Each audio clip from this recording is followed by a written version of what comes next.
Carrie here from Classic Cottage Art and Antiques. I'm going to transform this Dollar Tree jar.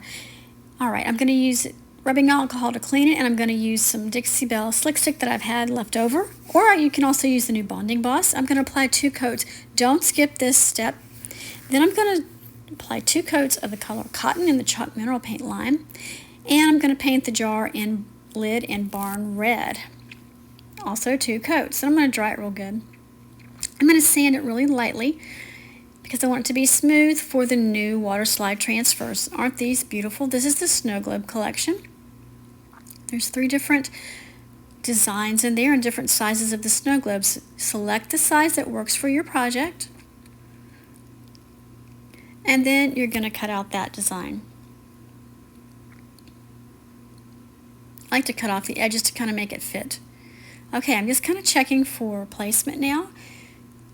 Now this is the pretty side. I want you to make sure you take the film off of the pretty side before you try to apply it.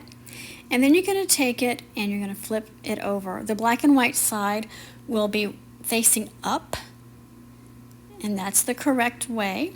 I like to give it a little bit of a push down there. And these are Waterslide transfers, so what you do is I take a paper towel that I get damp. Don't make it soppy wet, but damp is really good with just water.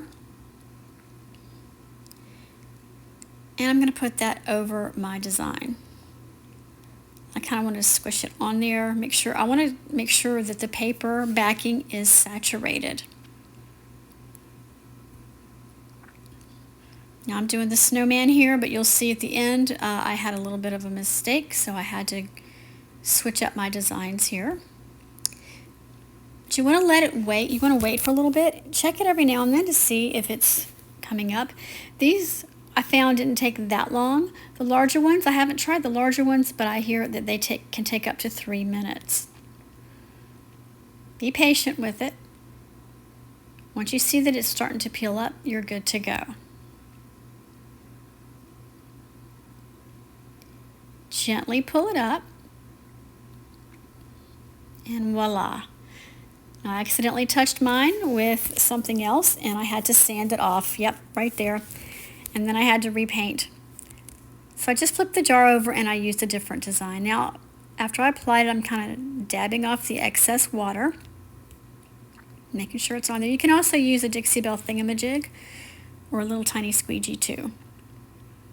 Isn't that pretty?